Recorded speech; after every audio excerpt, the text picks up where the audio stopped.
Bueno, quería decirles que les agradezco a los organizadores por haberme invitado para comentar lo que había expuesto el profesor Claro. Pero antes de hacer eso, ya que el profesor Claro se refirió también al profesor Choaqui, quería desde ya dejarlos invitados para las próximas jornadas Choaqui, que son las jornadas en las que se reúnen todos los filósofos de la ciencia de Chile, creo yo, y que se van a realizar justamente en esta universidad, entre el 14, 15 y 16 de octubre, y que son coorganizadas por la Universidad Católica y por un pool de universidades donde hay filósofos de la ciencia. La filosofía de la ciencia en general es una rama más bien marginal dentro del ejercicio filosófico, pero bueno, el hecho de que justamente se hayan hecho por tanto tiempo las jornadas Choaqui creo ha sido un buen incentivo para aumentar la comunidad de filósofos de la ciencia. Y esto comenzó a comienzos de los años 90, ¿no? A comienzos de los años, fin de los años 90, perdón, fin de los años 99 me parece. Él fallece en 94, claro. Así que, bueno, quería dejarlos invitados desde ya, porque se van a realizar en esta casa de estudio también. Voy a escribir algo en la pizarra porque lamentablemente solo pude recibir los comentarios, las notas del profesor Claro ayer en la tarde, y tenía pensado hablar sobre otra cosa, sobre realismo y antirrealismo en física, pero en realidad fue muy interesante lo que había escrito como notas el profesor Claro, que en realidad me provocó un poco a hacer también un comentario, digamos, adicional a lo que él había expuesto, y entonces voy a escribir algo acá que puede ser importante tal vez para lo que voy a decir.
Bueno, en realidad lo que ha presentado el profesor Claro es algo que, digamos, un físico puede legítimamente preguntarse, pero como él mismo sugería, ha sido un problema importante también, sobre todo para los filósofos, ¿okay? Y en realidad lleva las cosas desde la física fuera de la física, ¿no es cierto? Ahora, yo mismo soy filósofo de la ciencia y en realidad lo llevo a una esfera en filosofía donde donde yo mismo no me siento tan experto, pero creo que es interesante reflexionar desde la perspectiva de la física, fuera de la física, y ver, digamos, o sea, sugerir más o menos cómo lo verían los filósofos. Entonces, lo que yo creo que está detrás de o parte de lo que está detrás de lo que el profesor Claro ha expuesto, tiene que ver con algo que los filósofos llaman las doctrinas del compatibilismo o el incompatibilismo. Porque en realidad, y es una cuestión, digamos, fundamental, supongo yo, en la reflexión filosófica desde la Edad Moderna y tal vez antes, ¿no? Y lo que he puesto ahí justamente va en esa dirección, porque tenemos aquí arriba lo que podríamos llamar un incompatibilismo duro o un compatibilismo duro, esto es un supercompatibilismo en realidad. Y lo que digamos, lo que las doctrinas compatibilistas o incompatibilistas plantean tiene que ver con la relación, obviamente, entre el determinismo, el indeterminismo y la libre voluntad, el libre albedrío, digamos, o esa sensación de libre albedrío, como el profesor Claro lo expresó cuando tomó los dos vasos. ¿Okay? Él habló de sensación de libre albedrío. Y en realidad uno tiene siempre, permanentemente, esa sensación de que uno está eligiendo libremente tomar un vaso o el otro. ¿Okay?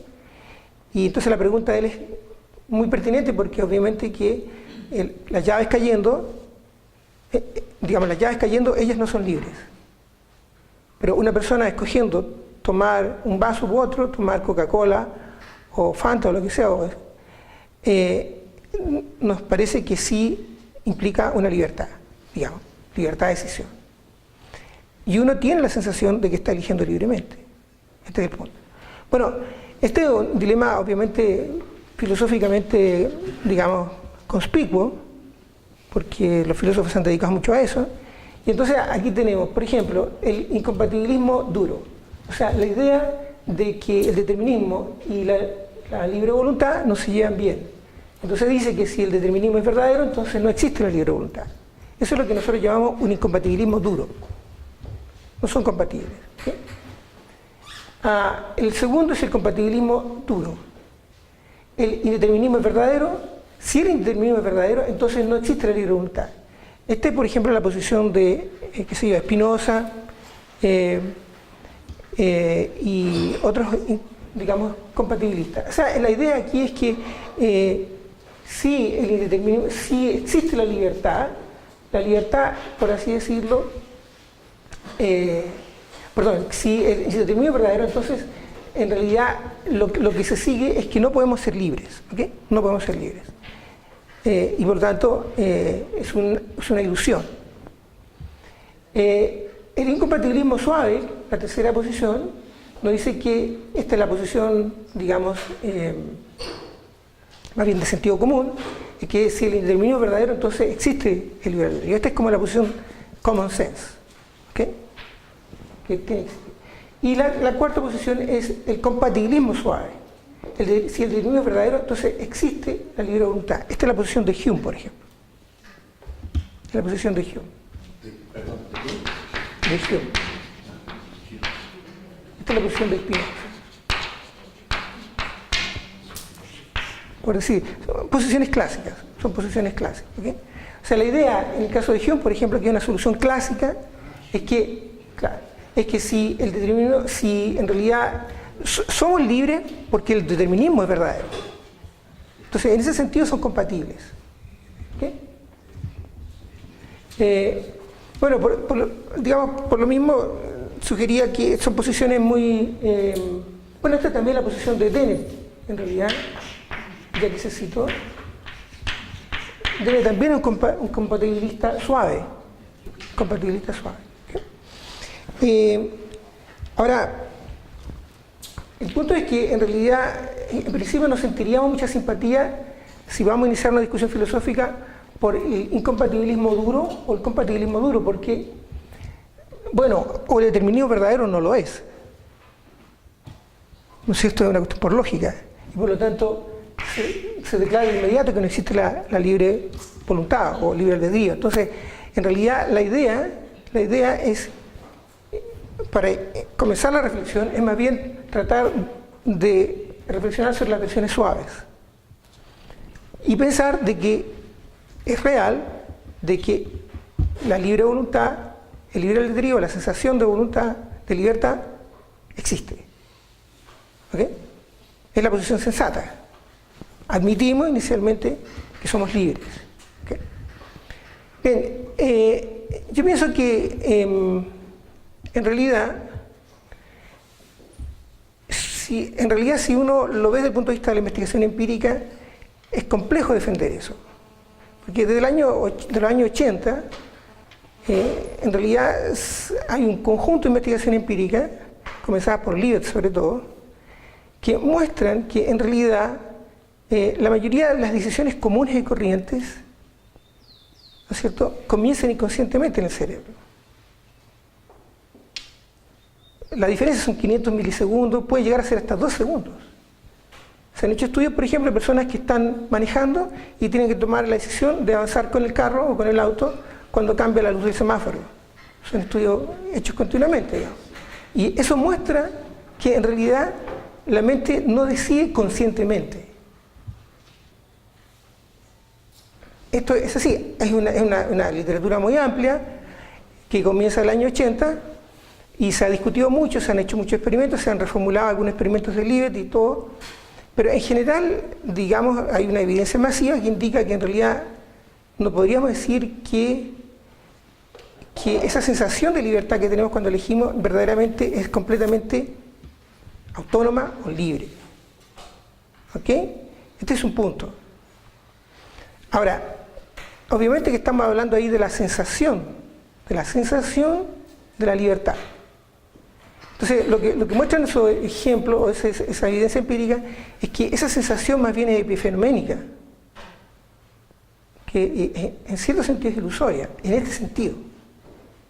¿Okay? Y lo que muestra además mucha de esta evidencia, se ha hecho con personas con ciertas malformaciones, es que la conciencia opera al revés. La conciencia a veces detiene esa decisión inconsciente, alcanza a detener, que es algo que en realidad Bergson sugirió hace muchos años. O sea, la conciencia sirve para, por así decirlo, arrepentirse de una decisión. Y ahí podría haber libertad. Pero la decisión partió antes. En tiempo psicológico, 500 milisegundos o 2 segundos ya es mucho. Es mucho.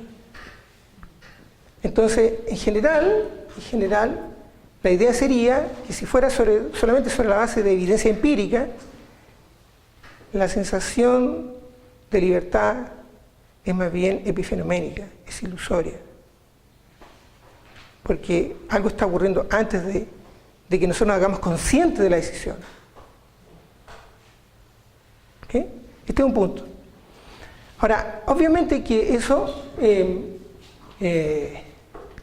sería, digamos, sobre bases empíricas, daría paulo para pensar de que las versiones suaves, sean de incompatibilismo o de compatibilismo, en realidad fracasarían porque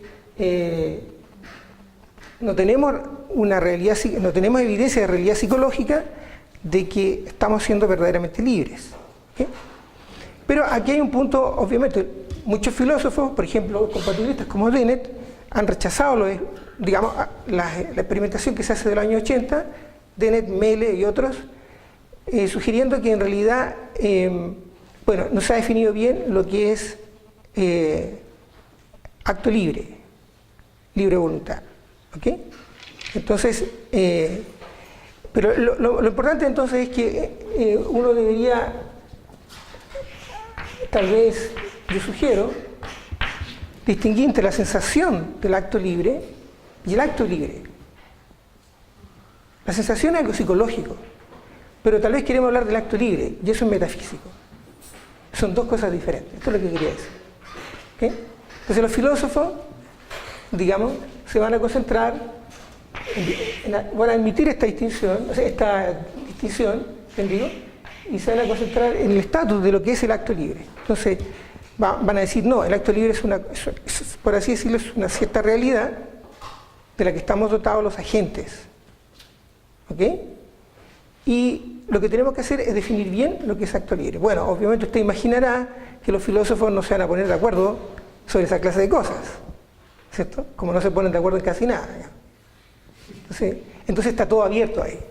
Pero lo que yo quisiera decir es que, y entonces yo ahí digo, bueno, yo ya no soy más experto en definiciones sobre acto libre porque yo no me dedico a eso. Entonces la discusión queda abierta acerca de cómo definimos esto. ¿Okay?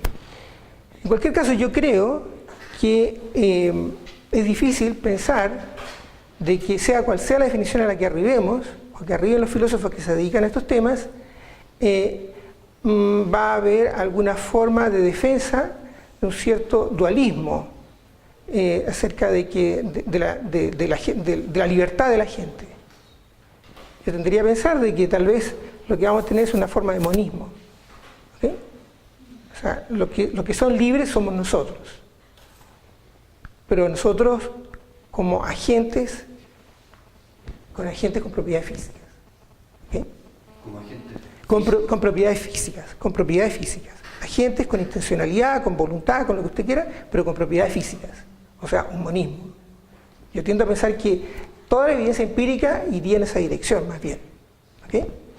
Bien, esa es una cosa interesante que me llamó la atención de lo que el profesor Claro había puesto sus notas y que han aparecido acá.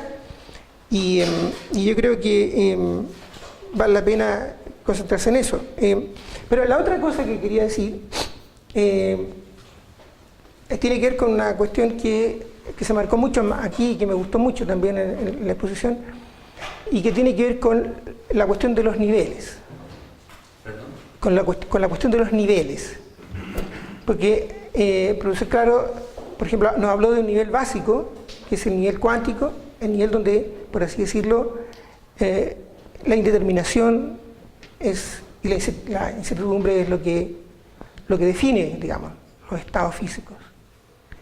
Y luego estarían los otros niveles, que serían aquellos donde, por así decirlo, podemos encontrar regularidades deterministas, ¿cierto? Subiendo hasta este nivel, digamos, más bien oscuro, que es en el sentido de tener alguna teoría al respecto, que es el nivel de la conciencia. Bueno, yo estoy de acuerdo con eso. Yo pienso que el nivel cuántico es un nivel físicamente básico y que uno puede hacer la distinción entre lo que es una regularidad causal y determinista en los otros niveles y lo que no se tiene abajo. Y a mí eso me gusta y me interesa mucho, digamos. Pero en realidad quería plantear algo aquí que podría ser interesante también para la reflexión, porque en realidad más bien lo que hizo el profesor Claro es como una invitación a reflexionar. Y yo, digamos, pero de alguna manera está involucrado en lo que el profesor Claro dijo, solo que quería enfatizar algunos puntos. Y quería usar lo que podría llamar yo la extrapolación de de Broglie. Porque de Broglie es un físico, que es, digamos, un físico brillante, que es el primero que propone que, digamos, las partículas también se comportan ondulatoriamente y que la materia en general se comporta de manera ondulatoria. Pero cuando de Broglie, yo creo, planteaba eso, lo interesante es pensar que toda la materia se puede comportar ondulatoriamente. Y se comporta ondulatoriamente, entonces se pueden aplicar propiedades a esos objetos, por ejemplo los macroscópicos, entendidos como teniendo asociada a ellos una función de onda. Y en realidad me parece que los físicos cuánticos estarían muy de acuerdo con eso. Y yo notaba aquí que, por ejemplo, para un auto de una... Bueno, si hubiera podido alcanzar a hacer el power lo habría puesto, pero anoto los datos. Para un auto de 1,5 toneladas y 120 kilómetros, que va a 120 kilómetros por hora, su longitud de onda sería de 1,3 por 10 elevado a la menos 35. Pero tendría una longitud de onda. O sea, un auto puede tener una longitud de onda. ¿Por qué no? Para una bolita de 2 gramos, más pequeña que la moneda, ¿no? Y a 5 kilómetros, por ejemplo, por hora, sería de 2,4 por 10 elevado a la menos 29. Y para un electrón en un átomo de hidrógeno, con masa de 9 por 10 elevado a la menos 31 y con velocidad de 7,9 por 10 elevado a la sexta potencia, será de 33 por 10 elevado a la menos 8. Ahora, la diferencia entre la longitud de onda de la bolita y el auto son menos significantes que la que podría haber entre el electrón y el átomo, por ejemplo. Son más dramáticas la diferencia entre la longitud de onda del electrón en relación a su átomo. Son más importantes.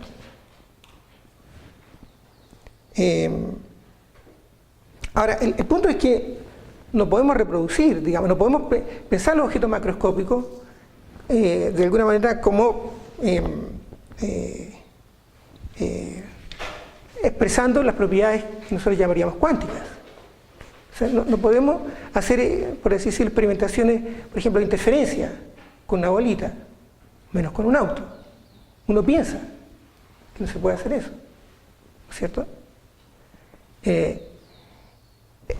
uno imagina cómo podríamos hacer un experimento de la doble rendija con una bolita o con un auto. Pero la pregunta es si de Broglie estuviera en lo correcto, si en realidad uno podría observar un comportamiento promedio de una bolita, sobre la base que en realidad sí muestra comportamiento de interferencia. Y yo pienso que los físicos cuánticos estarían de acuerdo en decir que sí. Que sí. Estarían de acuerdo en decir que sí. Que se presentaría como una cosa como esto, ¿no es cierto?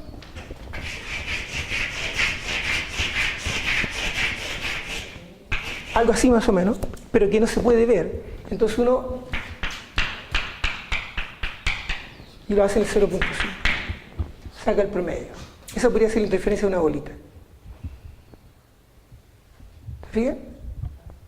Entonces, lo que quiero decir es que si uno usa la extrapolación de Broglie, en realidad todo puede ser cuántico, en un cierto sentido. Lo que pasa es que en el nivel macroscópico uno dice, pero es que no se va a aplicar Heisenberg. Por lo mismo que decía el profesor Claro antes. O sea, no hay una cuestión epistemológica que nos importe. ¿Por qué? Porque podemos establecer el momento cinético y la posición. No tenemos problemas con la bolita. ¿Tenemos problemas con el electrón de un átomo de hidrógeno? Claro que lo tenemos. Pero no tenemos problemas con la bolita. Pero si es verdad la extrapolación de Broglie, entonces ontológicamente o metafísicamente la bolita es cuántica. La bolita es cuántica. Pero a uno no le interesa lo ontológico, lo metafísico. Uno dice, no me preocupo porque no se aplica en determinación. No se aplica. No lo necesito. Tengo la posición, tengo el momento cinético. Entonces, quería poner las cosas un poco al revés. Entonces, si es así, en verdad, si todo fuese de esa manera cuántico, en ese sentido, entonces en realidad digamos, estamos abajo y estamos arriba. Solamente que abajo tenemos un problema. ¿Por qué? Porque ahí tenemos, bueno, lo que mostró el profesor Claro. Tenemos normalmente, antes de la medición, tenemos superposición. Superposición de un objeto cuántico, ¿no es cierto?, que está en dos estados. Está en dos estados y está en un sistema aislado. Entonces, no podemos decir nada de él hasta que no medimos. Cuando medimos, colapsa la función. ¿Okay? En el caso de los objetos macroscópicos, aunque tengan longitudes de onda asociadas, obviamente ellos no están aislados. No están aislados. Pero aparentemente la conciencia surge en objetos como nosotros, que no estamos aislados. Este es el punto. Ahora, ¿cuál podría ser, digamos, la diferencia sustantiva entre uno y otro? Bueno, es algo que en realidad supongo que la física todavía sigue no poniéndose de acuerdo, porque no tenemos todavía las grandes soluciones, no sabemos si verdaderamente la física cuántica es una teoría en desarrollo, ¿cierto? Y que va a avanzar a otra cosa, como pensaba Feynman, pero lo que yo creo que es claro es que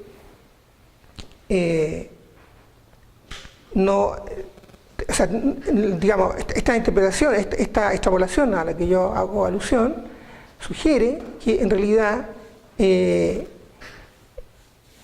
una buena explicación sería decir que cuando no hay conciencia, por así decirlo, cuando todo es muy coherente, cuando todo está entrelazado.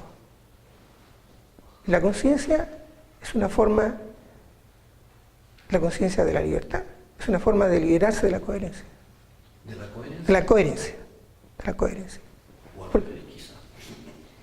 Depende, pero lo que tenemos es que abajo, en el nivel cuántico, tenemos un sistema coherente que está en superposición, que está aislado. Nosotros no estamos aislados. No podemos estar aislados. Entonces, ahora, si eso es así, solamente quería decir eso, en realidad yo pienso que tal vez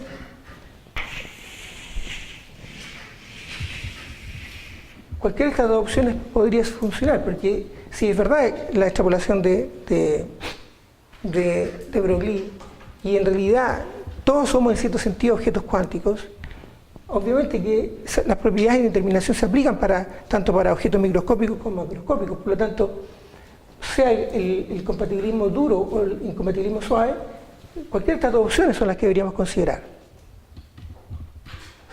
O sea, admitimos que el indeterminismo es verdadero, pero el punto es que en esos casos, en ambos casos, todavía no vamos a poder resolver esto filosóficamente, porque para un caso se da que no existe la libre voluntad y para otro caso se da que sí existe. Por lo tanto, la física no nos puede dar la última respuesta. ¿Se fijan? Pero eso, bueno, es un poco desconsolador, pero nunca tanto para los físicos o para los filósofos de la física, porque en realidad yo pienso que la física no puede responder todo. Perdón, la física no puede responder todo. Eso.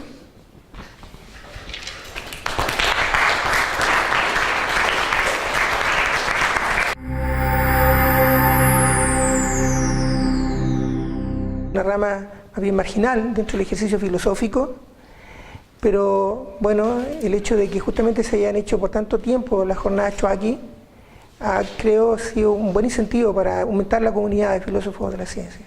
Y esto comenzó a comienzos de los años 90, ¿no?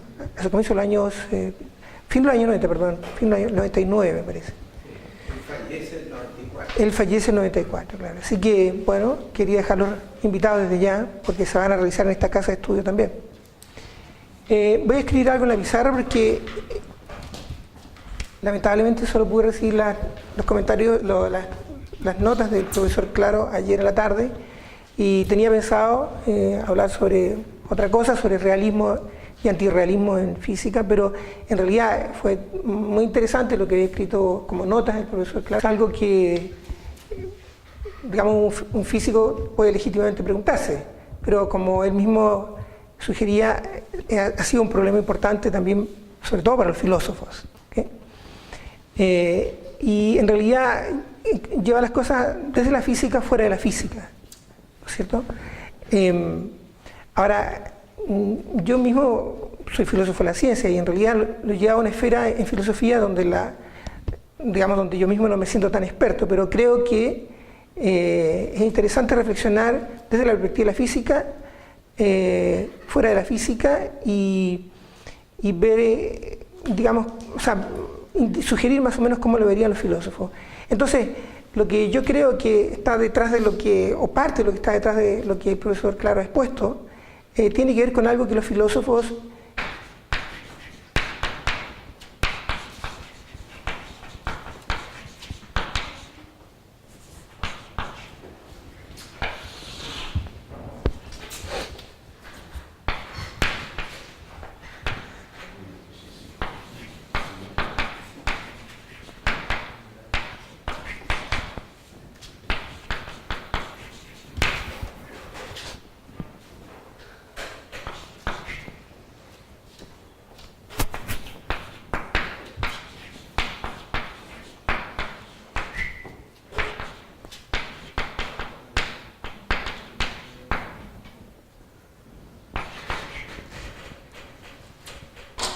bueno, en realidad lo que ha presentado el profesor Claro es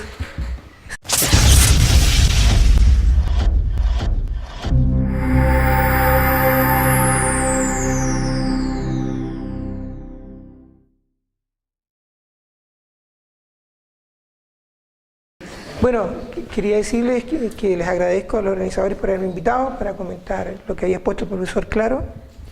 Pero antes de hacer eso, ya que el profesor Claro se refirió también al profesor Choaki, quería desde ya dejarlos invitados para las próximas jornadas Choaki, que son las jornadas en las que se reúnen todos los filósofos de la ciencia de Chile, creo yo, y que se van a realizar justamente en esta universidad, entre el 14, 15 y 16 de octubre, y que son coorganizadas por la Universidad Católica y por un pool de universidades donde hay filósofos de la ciencia. La filosofía de la ciencia en general es una que en realidad me provocó un poco a hacer también un comentario, digamos, adicional a lo que él había expuesto.